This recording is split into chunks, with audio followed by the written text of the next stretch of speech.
All right. Okay. Good.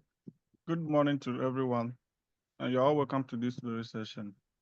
Today's session will be on administrative management of associations.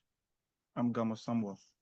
Uh, for record purposes, you'll be posting your email, your name, your age in a format. We'll be posting it in the chat column for us to have records on that.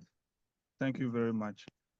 Today's host is, or the today's trainer is Mr. Kofi.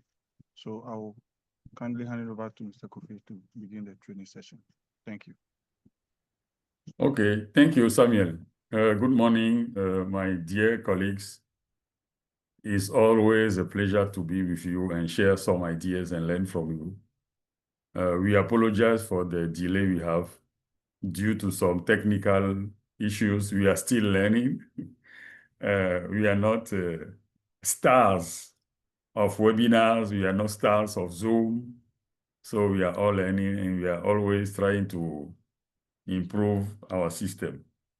So first of all, I want to make sure that my screen is seen by everybody clearly, largely, full screen. If that is the case, and you can give me a sign, thumb up, or by raise of hand, please do so. Thank you. I have seen one hand up. Okay. So, yes, thank you. Thanks all. We can start, I believe. So today's session is about administrative management of associations. Why do we want to start? Because this is the first module, apart from the launching and the power of state of mind or mindset. This is really the first module of our webinar series on organizational development. So why do we want to talk about administrative management of association? Because most of our country federations are classified under that label of association, private association per se. And you don't manage an association like you manage a private company, for example. Okay, so that is why we believe we should have this kind of discussion. So, I think I'm not, let me try if I can move my,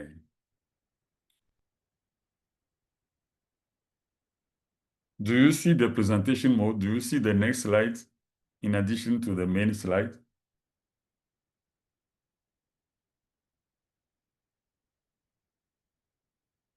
Do you see Yes, the please. second slide? Yes, please. Okay, so let me correct it.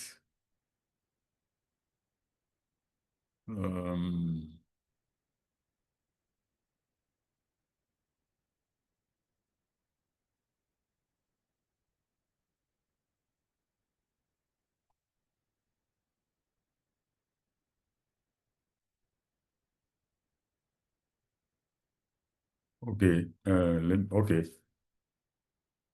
Good. So, what are the objectives of this session? We are expecting that by the end of the session, all participants will have the opportunity to explore the process of creating an association and the tools that are needed for acquiring the legal statutes of this association. Secondly, we expect that participants will have management of the membership. They have explored the management of the membership of an association through something very specific, that is the service to members, as a means of maintaining and developing the association.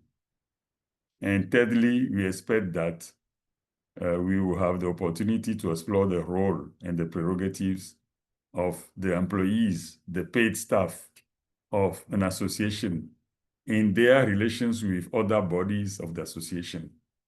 What are the prerogatives of employees or paid staff?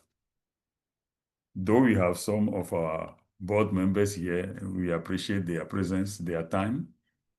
You will accept that those webinar sessions are mainly to also develop our capacity as paid staff of our association. So it is important that we have clarity on our roles and our prerogatives. So the plan for this session is very, very aligning the objectives that the first chapter is going to be about the creation of the association and the acquisition of the legal personality. Secondly, we will be discussing the workforce management. How do we maintain and even develop the member services to let it grow, to our membership to grow, etc. That will be the second chapter of the session. And of course, the third session will be about the role and prerogatives.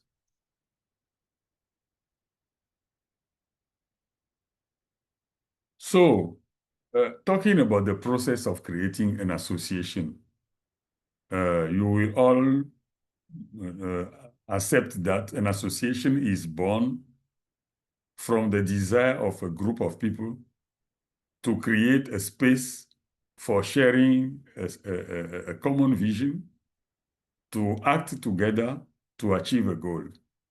When 2, 3, 4, 10, 100 people decide to be together around an objective, around a vision, around a way of doing things together to achieve something, then the association is born. That is the first step. But secondly, you don't just create an association by this desire of being together and working together. There is a step that needs to be taken. And the gestation period may be necessary to broaden the interest of the group. Because most of the time, the idea comes from one person or two. Then you convince other people to join you. So it is important to have this period of nurturing the idea of creating that association. So you have to convince more people. You have to make sure that you share your ideas and you have the same vision to adhere to the legal document that maybe some people have started drafting.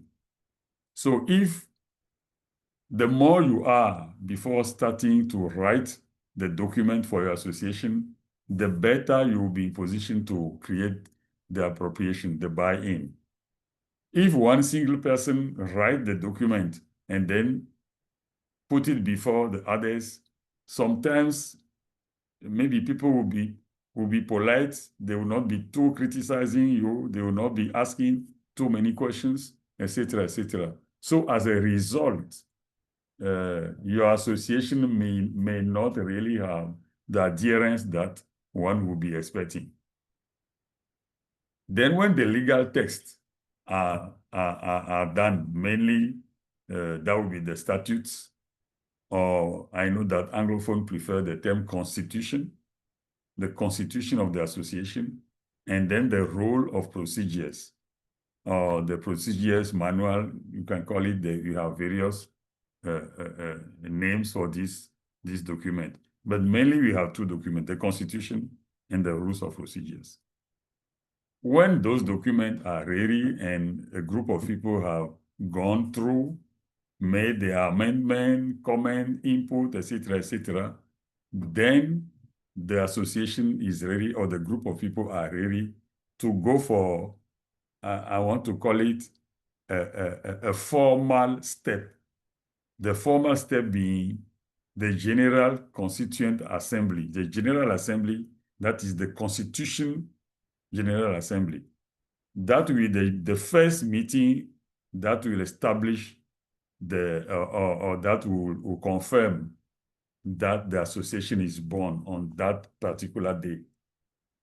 And during that General Assembly, which is the Constitutional General Assembly, there will also be the election of the first executive board. You see, sometimes during the gestation, during the creation of the association, sometimes people put in place a kind of provisional committee to write the document. So on that day where we are talking about the Constitutional General Assembly, that provisional committee will report on her work or his work and resign and hand over later on to the new executive board that will be elected. When that executive board is elected, the General Assembly gives some specific mandate to that executive board. Mainly, their first mandate will be to complete the administrative procedures, meaning the declaration and the registration papers. I know that in Anglophone countries in Africa, you register your association at the Register General. Almost the same, you will be registering a new child born, okay, or a private company. Also, all are registered at the same place. In our Francophone countries, there is no such administration that will be registering everything. The human beings are registered at the, how do you call, État civil, and the companies are registered at the Chamber of Commerce or are registered at the Chamber of Commerce also, or the company's registration department, something like that. And then when you are talking about associations, they are registered at the Ministry of Interior. So the Ministry of Interior is in charge of association, and the registration is going to be done there. Another major mandate that is usually given to the association or to the executive board will be the opening of a bank account.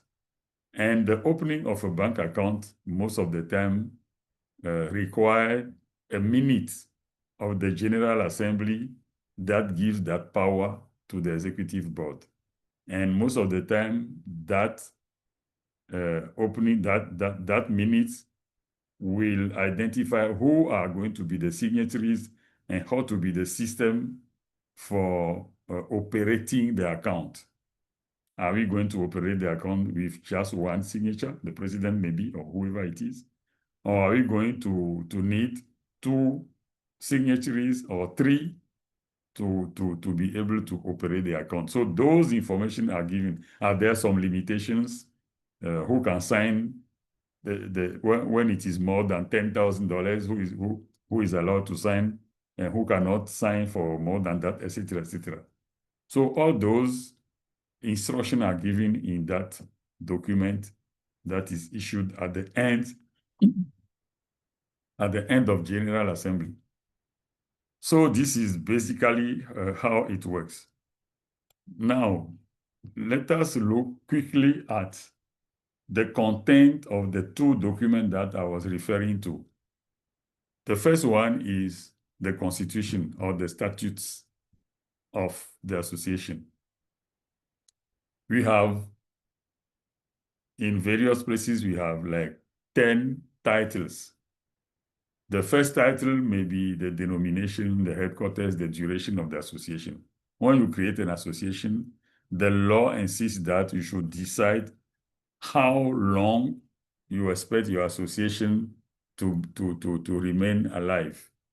It can be for 10 years, it can be for 20 years, it can be for 99 years, to avoid saying 100 years, okay? So you define the duration of your association. The second title will speak to the aim of the association, the objectives, the areas of intervention, and the means of action. The areas of intervention is critically important because later on, if you want to carry out some activities the law can prevent you from doing it if it was not stated as one of the areas of your intervention or the means of action.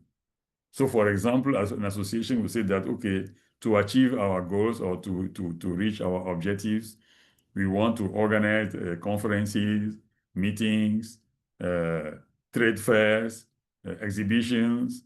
We want to organize dinner parties.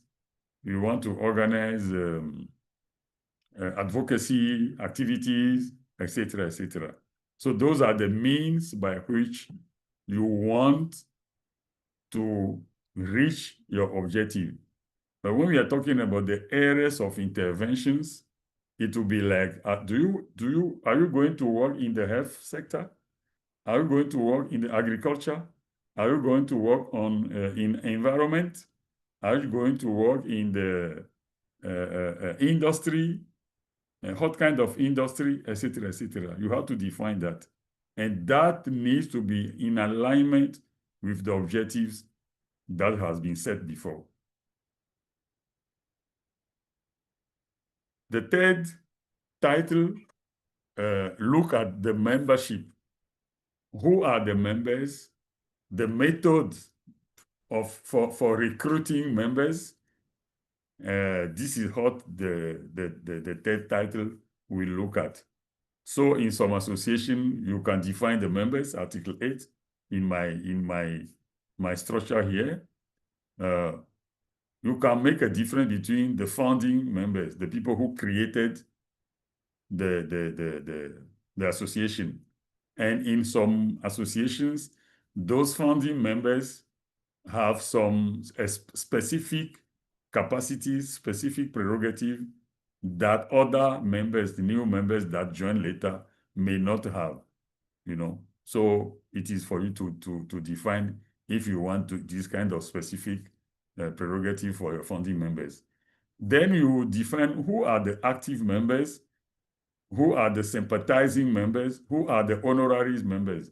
Active members are people who are really engaged, who are doing the work, etc., on a daily basis. Sympathizing members may be people who like your objective, who like your organization, who probably are really to support. They are like your friends. If you are organizing events, you can invite them, they will be there.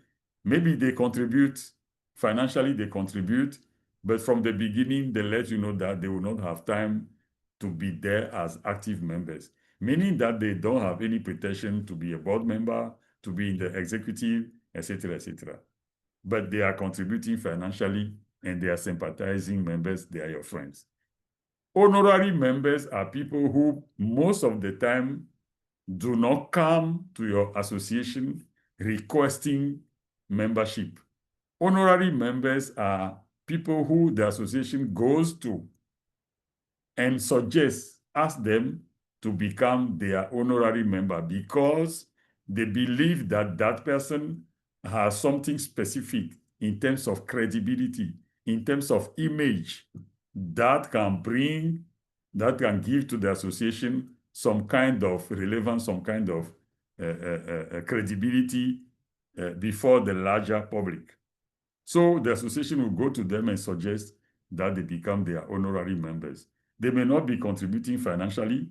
They may if they want, but it is the association that goes to them.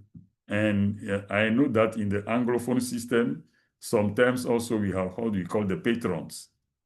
So maybe the patrons can be similar to the honorary members, etc., etc.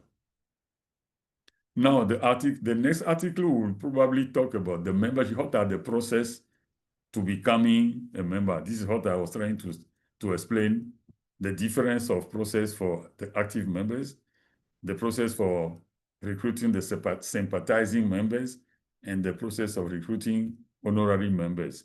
Most of the time in the Constitution, such an article will just give the provision that the process for becoming a member, whether active, sympathizing, or honorary member or patron, are defined in the rules and procedures. This is what you do so that if you want to modify, it will not be too much complicated for you. Now, how do we lose membership? What are the means of registration? What is the process by which we register for the association? So you will see that in the constitutions, all those articles are just very small description of what will happen, and we'll say that more detail will be provided by the rules and procedures. The rights and duties of the members, when you resign, do you just go, or if you owe some money to the association, are you obliged to pay that money that you owe before, etc., etc.? Those are some of the things that are disclosed by the right and duties of members who resign. Now we have the fourth title that look at the organization and how it operates. So we will disclose the organs. So what are the organs of the association? Most of the time, that will be the General Assembly. That is the first one. Then maybe the Board of Directors or the Executive Board, whatever you want to call it. In some association, we may have a kind of council of patrons, So all these organs should be defined. Personally, I recommend that the paid staff, the administrative secretariat or the executive secretariat should also be identified as an organ with clear prerogatives, how they can do, how they cannot do, how they are recruited or brought together for the administration to the association, etc., etc. So it is important that the paid staff is also being considered as an organ, a body of the association. We have another body that is critically important, the auditors, because those are the people who give credibility to the organization. So it is important that the auditors are also identified as a body with their prerogative and make sure that their prerogative is not overshadowed by the prerogative of other bodies, so that they can do their work according to the regulation and to the norms and standards. Okay. So then, of course, after defining the organ, the Constitution will go through the various organs, the General Assembly. Who are members of the General Assembly? How do they operate? How do they function? Then you go to the Board of Directors or the Executive Board. Who are the members? How are they elected? How do they function? What are their prerogatives? Okay. If in the Constitution you don't go into detail as explaining the prerogative of the President, of the Secretary General, of the Treasurer General, etc., etc., those details can be organized and explained in the rules and procedures. Then how do they meet? The regulation of the duration of the timeline of their meetings can be also stated there. Then, as I was saying, the responsibilities of all the members, the advisors, the executive board, the executive director, etc., etc. So all those information can be part of the Constitution, but again and again, make sure that you don't give too much details there, so that the details will be in the rules and procedures. Later on, I will explain why. Samuel, can we continue? Do you have any announcement also? No, please, you can continue. Are you good? Okay. All right. So the next title is about the financial provisions. So that session that session will talk about the resources. What are the resources of the association? You need to define them. How do you open your account? I said before that there will be the minute of the General Assembly that will give instruction to the bank as to how to open the account. So those details will appear also in the Constitution or in the rules and procedures. Is there any obligation for the association to manage petty cash? Is there any provision for that? If the association can manage petty cash, it should be defined there. And then the detail or the amount will be cared by the rules and procedures. Now, it is also important to mention one article that speaks to the resources that are made available to the association by partners. And the concern here is that most of the time, it will be stated that resources from partners, grants, etc., are accepted by the association. If it is not, it does not carry some obligations, some constraint to the association. Secondly, it can be also stated that above a certain amount of grant or donation that is given to the association, there should be a formal document that is signed by the association and the donor or the partner. Then the sixth title will look at the final provisions. Final provision meaning how do you amend your article of association? What are the conditions for dissolution to close down the association? Are there any limitation as to how you disperse your assets?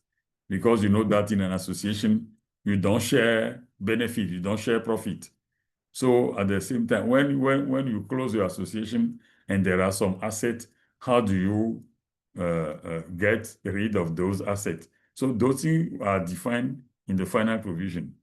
And of course, it will be mentioned that the General Assembly will adopt the rules of procedures, etc., etc. And then if there is any dispute, how to be the jurisdiction that will take care of that. And the effective date of where the association starts, where the article of the association enter into force. So basically, those are the various titles and articles of the constitution of an association. Now, we want to go quickly because this one we don't have time to go into details, but what is important here is that the internal regulation or the rules and procedures will look at the details. For instance, you want to have a logo, your acronym. We are talking about FOASPS, okay? So you want FOASPS to be the acronym. What is our logo? You can describe the logo, etc., etc. Our fiscal year will be defined. Do we start from the 1st January and end at the 31st December? Or some associations prefer to start the 1st July and end the 30th of June, the other year, okay? What are the process or the procedures for the admission of new members? Okay. What are the resources of the private health sector platform? Okay. This one we are talking about private health sector platform. The function of the General Assembly, when we are calling a meeting, the minimum time that you need to give the information before the meeting can hold, etc., etc. And then also the status and the prerogative of the person sitting on the General Assembly. You may decide that sympathizing members can be part of the General Assembly. You may decide that no. But if they are part of the General Assembly, you may specify what are their role and prerogative.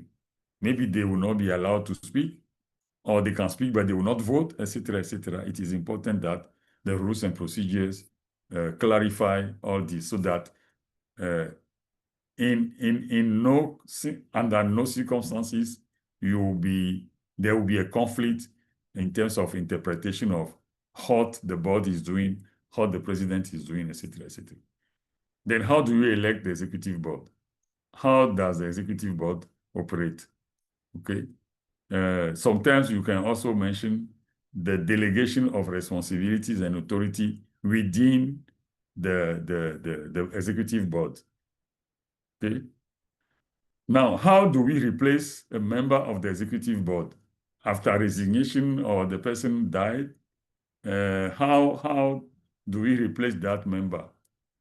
If you are not having your general assembly every month, then there should be some provision as how to somebody will be replaced. Okay, so this is what you will see in the rules and regulation.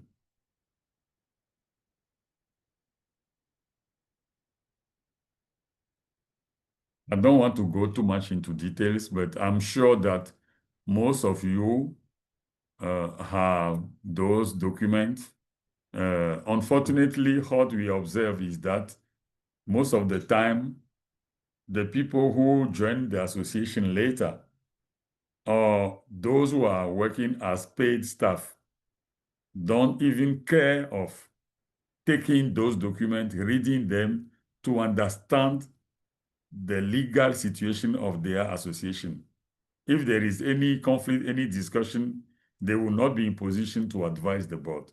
So especially for our administrative secretaries, our executive secretaries, our CEOs, some association will want to have a CEO as their head of the chief of staff.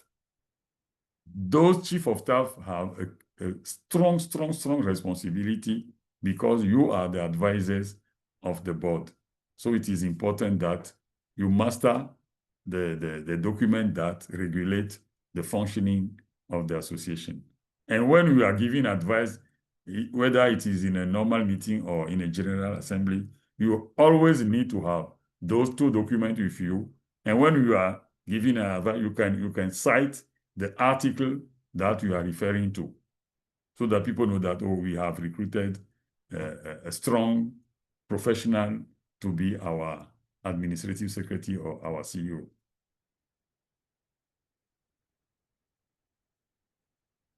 Now, let us discuss quickly the difference between the Constitution and the rules of procedures. The article of association or the Constitution are filled with the administration and should therefore contain general provisions that are not likely to change every day. You know, I filed your article of association. When you go to request the registration, the administration, the Registrar General or the Ministry of Interior, they have a department that will receive your document and file them, so that anytime there is something, you are doing something, they will go back to this article of Constitution and see if your association is respecting what has been declared to the administration, to the government before you are operating. So it is important that you bear in mind that it is something that you cannot be changing every day, every month, every year, even every 3 years. You are not supposed to be changing your constitution like that.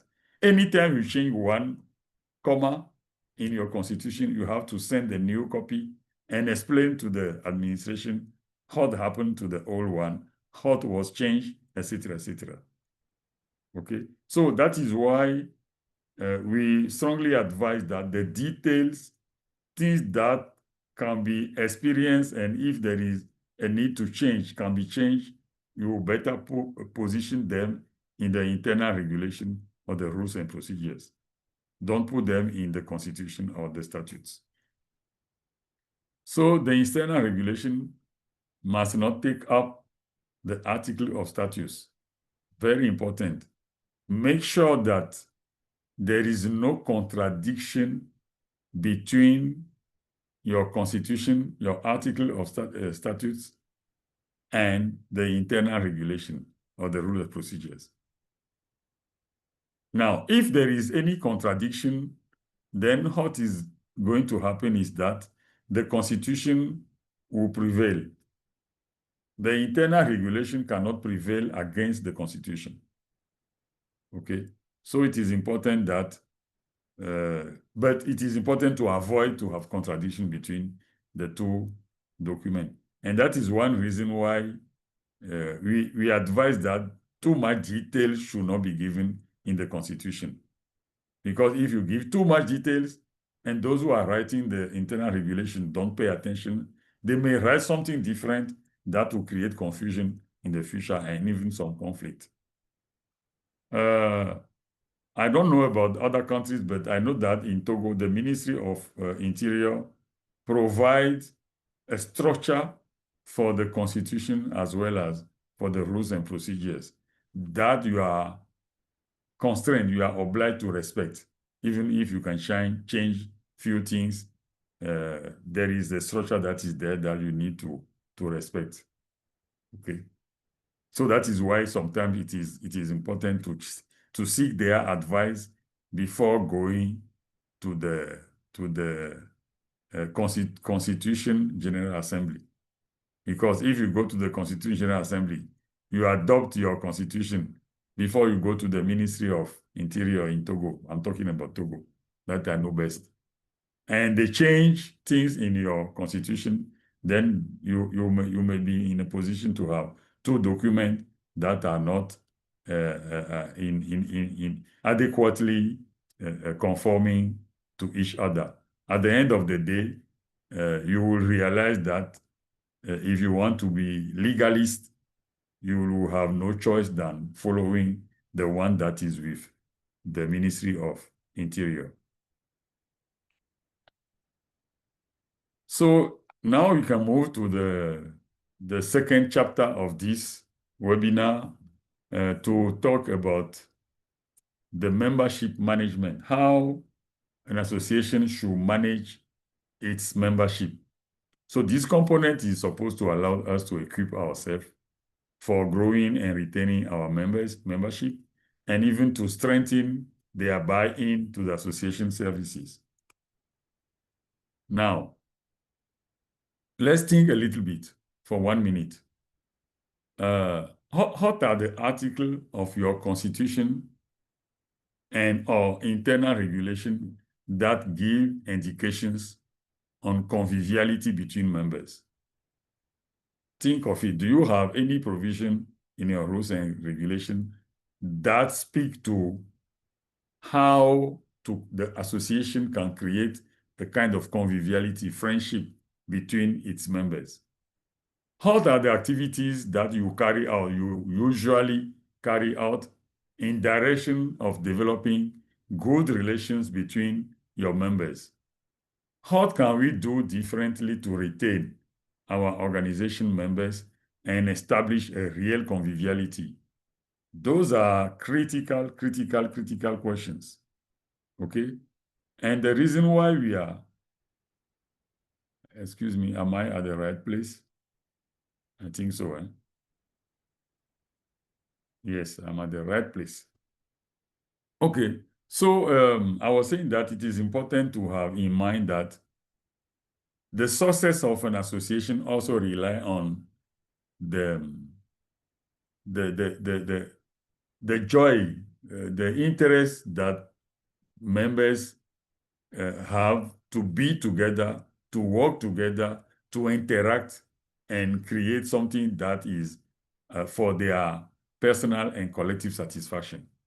So if you are at the leadership position, for example, it is important to create the condition, if they are not in your text, your constitution or your rules and procedures, maybe there is a need to create some additional document to make sure that your members feel comfortable in being with you, being with other people in the association. So here we are showing a model of team motivation. That is very important in non-profit association. Team motivation. Okay, so the first step, we have 6 steps. The first step is creating a new vision. This involves unifying activities and projects which create the enthusiasm of your members. When you create the enthusiasm of your members, you give them that impression that you are a progressive association. You are always looking for how you can do better for the future. Probably you are going to involve them easily. The second step is by doing what you want others to do in the association and in the team. So leading by example, okay? Especially I'm talking to the leadership here. In your association also, it is important to ensure that every member is part of a project team. This is something that most of the time we fail. You may have like, I don't know, 50 members. Okay. Those 50 members, if, let me say, 30 are not members of the board, are not working in any commission or committee, are not working on a project, etc., that will mean they will be aware of what is going on in the association only on a yearly basis during general assemblies. Okay? You cannot pretend that these people are your members. So one way of creating this togetherness is to make sure that every member who join your association within the next 2 months, 3 months, you encourage him or her to join a committee, to join a project team, to join a project committee, so that they are learning, they see how the association is operating, etc., and of course, their project team will be invited from time to time to meeting. They will be meeting other teams, etc. So that creates a kind of dynamic that make it for your members to feel part of it. Okay. The fourth step is to defending their cause. It is about defending and promoting your members and bringing them to the forefront. Sorry. It means that if you are at the leadership position, here maybe we are talking to our CEOs, to our administrative secretaries, etc. You are the chief of staff. The question here is, how do you do to protect your staff? How do you do to defend your staff? It can be before the board. It can be before the General Assembly. It can be before your partners and whoever is interacting with your association. Okay, so it is important that you are in that state of mind of defending the cause of your members. The other step, the fifth step, is creating celebrating successes. Yes, anytime your association, your team has been able to perform and reach a certain level of performance, it is important to identify that and create some symbols, some events that help you to create success of the association. Even if it's just for announcing those success largely in meetings, etc. The sixth step is to striving for perfection. Don't be satisfied by the minimum result. Look at the maximum result. Look at the quality. Look at the must that your team can produce, so that they themselves will be in that state of mind of looking for the better, looking for the best for their association. It is critically important.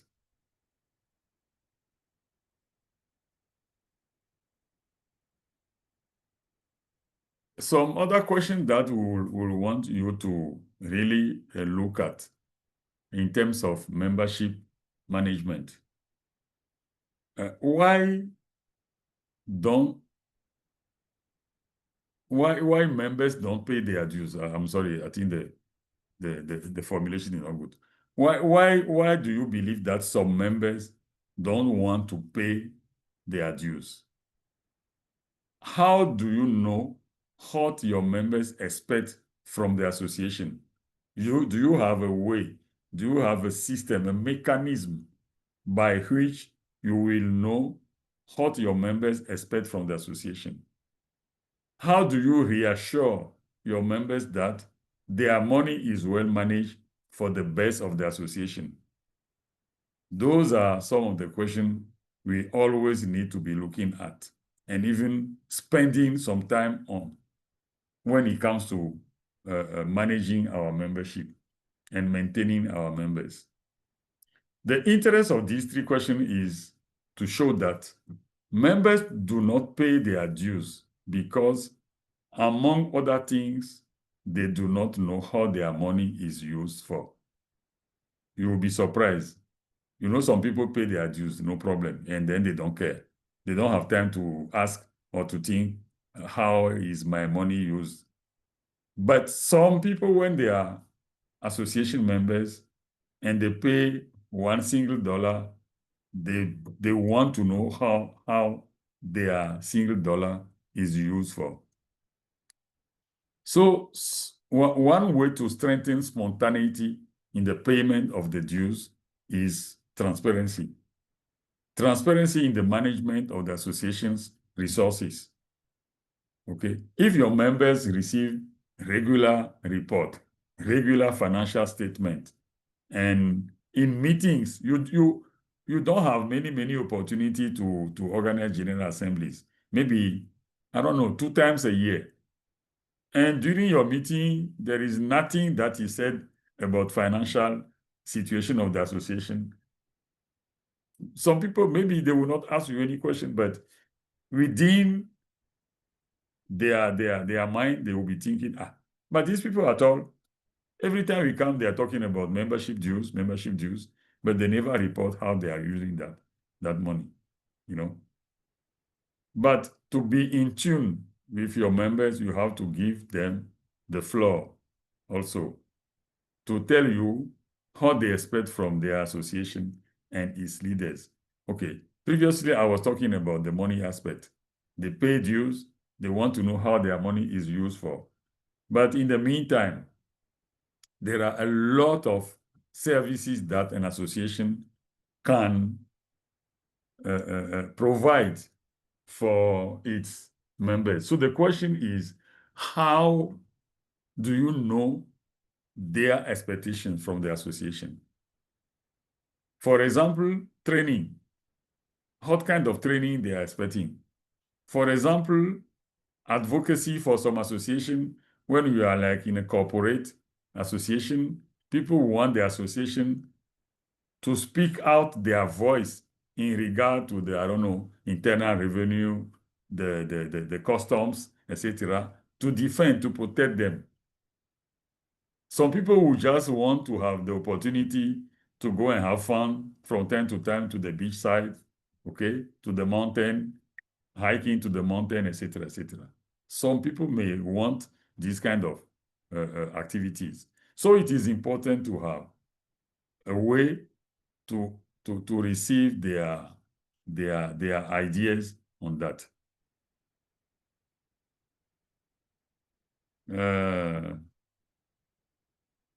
Samuel, I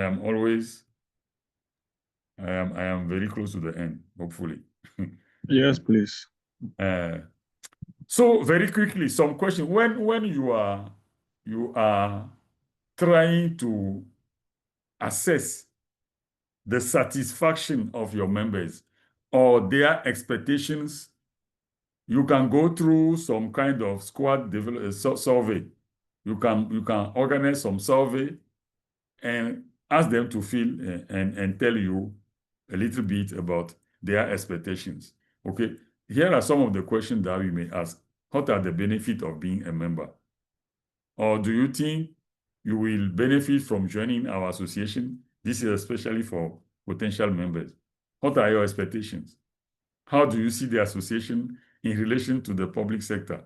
How do you see us in relation to the technical and financial partners?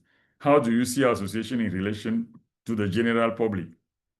What challenges do you face as a member of our association? Sometimes it is just the way some people behave this may be the challenges they are facing. And if you give them the possibility to tell you a little more about that, you'll be surprised. And then, of course, recommendation that they may have. Okay, so we have some more questions here. Do you have any recommendation? What level of membership fees? Yeah, this is another point. Sometimes we as board members, we just decide that, okay, this should be the membership dues that people will pay. I remember in 2023, we went to Abidjan General Assembly, and the permanent secretariat went there with some proposal for as to how we should be paying the membership dues. The membership dues for the Growth Association, the membership dues to the Startup Association. We thought that it was a very simple thing, $500, $1,000, and period. Okay. We spent 3 hours on that. So when you are making a survey, question your members to tell you what is it they are taught. What will be the right membership dues that they want to pay. Never forget that there is no association in the world that can rely on membership dues to perform and achieve its aim and objectives. The association should have means to mobilize some more resources. The membership dues will never be enough to help you pay pay for your activities, etc., etc. So please talk to your participants and see how they expect to pay. What kind of member services can your association offer? What are the specific needs that they haven't yet found an answer to? What are their most important training needs, etc., etc.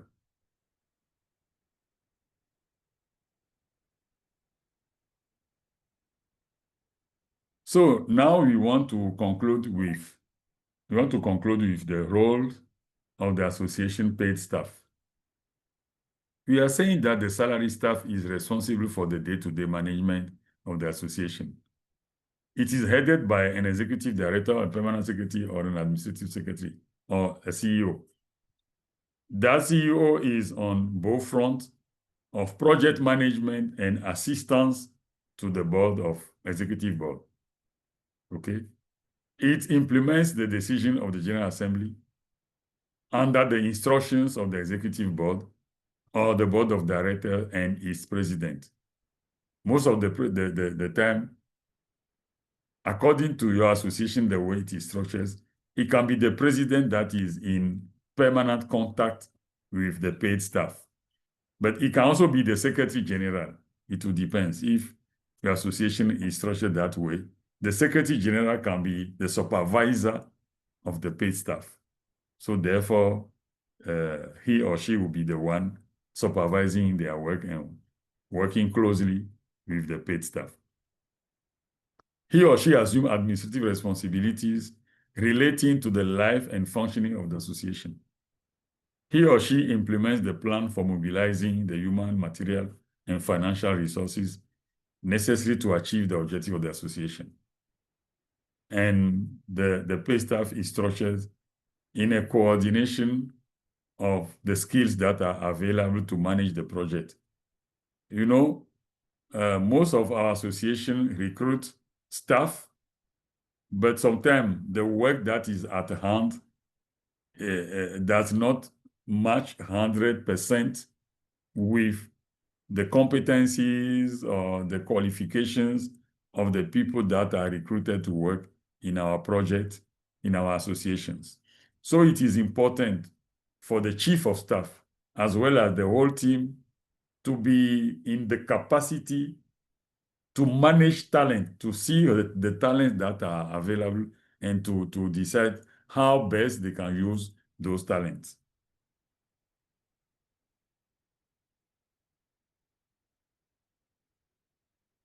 Okay, that is almost done.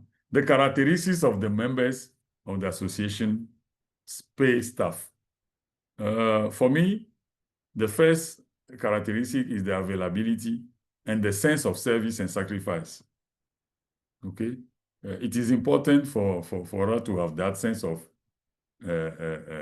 sacrifice, because if you want to work like, let me say, 8 hours per day, you realize that you cannot achieve all the goals that are assigned to you as paid staff. Most of us will work like 12 hours a day, if not more. Humility toward the association leaders. Maybe you are older, maybe you believe that you have more experience, maybe you can even have more resources personally, but as we are the paid staff, our board of directors are our bosses. So the humility is important sometimes to be in good relationship with them. The sense of initiatives and ability to share your carnet address with the association is also another important point, in my opinion. Okay, because associations need relationship, need to rely on relationships. Meanwhile, the board of directors are there for maybe 2-3 years, and they are replaced by other people. So the permanent secretariat or the executive secretariat is really the body that can maintain the relationship with other people, with the external stakeholders. So when we are recruited to join our association's paid staff, we also bring this carnet address to support the association. The other one is the ability to work to highlight the talent. I have said it before. Easy communication and marketing ability of the association vision. Okay, we are supposed to be communicating around our association vision and to market the credibility of this association. Of course, writing skills, because you are always requested by your bosses to draft document, to write report, etc., etc. Of course, project management skills is also very much important. Conclusion. We want to conclude by saying that the three main challenges of the administrative management of the association are the legal text, that means the constitution and the internal regulation at the time of creation. But the administrative text during the management of the association's operation is also important.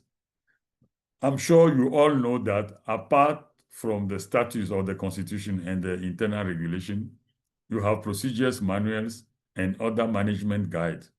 I remember that during the starting of the J2SU, before signing the sub-grant contract, we had to go through those processes to make sure that some of your federation have their procedures manual, etc., and the management guide, the memos, etc., etc. The administrative tools are also important to lubricate the administrative and financial procedures. If you don't have tools, sometimes you realize that you'll just be navigating without a clear guidance. Okay, just the simple procedures for traveling. If a member of the association is to travel to some places for a meeting, a conference, etc., what are the tools that are in place to conduct the process? Or do you just decide that and you pay the ticket, or you give the money to the person and go to the taxi station and take your taxi and go to Lome, etc.? It doesn't work like that. So our role is also to be able to put in place the various mechanisms, the various tools that are there to lubricate the administrative and financial procedures. If one of the steps has been missed or badly negotiated, you must have the courage to reformat the association by modifying the text. Of course, when we are operating an association based on the documentation that is in place, you will also be observing how it works, how it is helpful to perform, how it is efficient to achieve what you want to achieve in a timely manner with the necessary quality. If it doesn't help you to achieve that, Then look at your documentation, your procedures critically, and probably, if there is a need, feel the courage to modify them. Be creative and available to support the executive board and the General Assembly. So, Samuel, this is what I wanted to share with you this morning. Dear colleagues, this is what we want to share with you. If there are any questions, I will let Samuel to decide how we are going to respond to questions. Thank you. All right, thank you.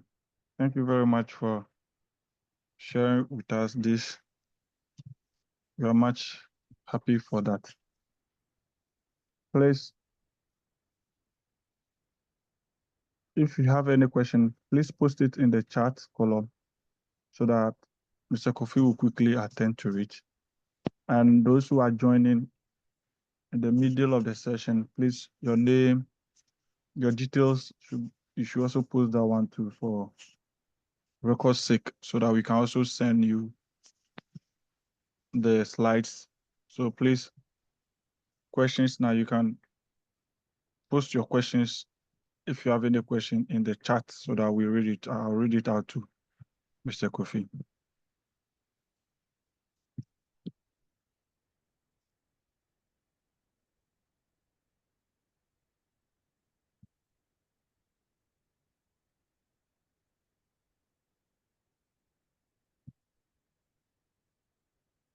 We have one message which talks about, it's not a question. It's talking, congratulating Mr. Kofi for the presentation. Thank you.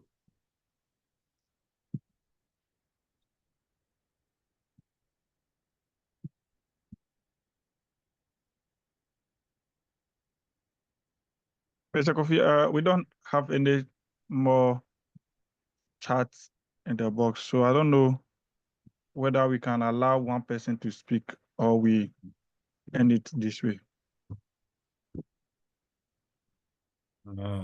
Let's see if anyone wants to speak. We have some presidents in the room. I can see Dr. Okay. Momolu. I think Dr. Momolu from Okay, please, if you Liberia want to. Federation. I can see Dr. Ese. We appreciate your time, Dr. Ese and Dr. Momolu. I'm trying to see if I have more board members. If there are any other board members that I don't know, Yeah, we have. You are welcome to introduce yourself and make comments. Okay.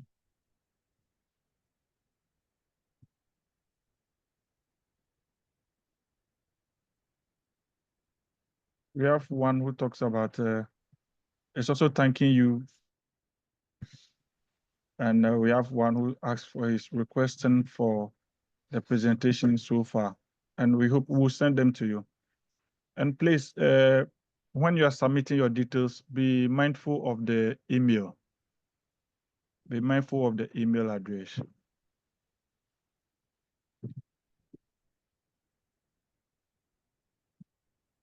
Okay, Mr. Kofi, at this point, I think we'll conclude that there's no more questions and there's no one is in position of contribution.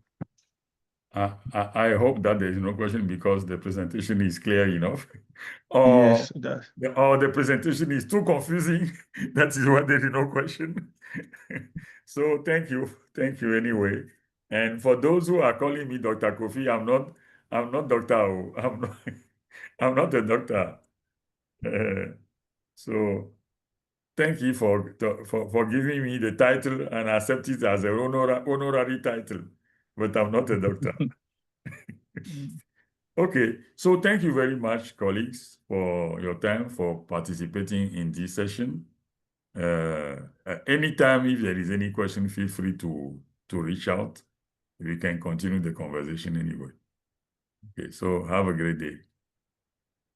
Thank you all. Thank you all for participating, and we hope see you next week too. Thank you all. We'll call it a close for the session. Thank you.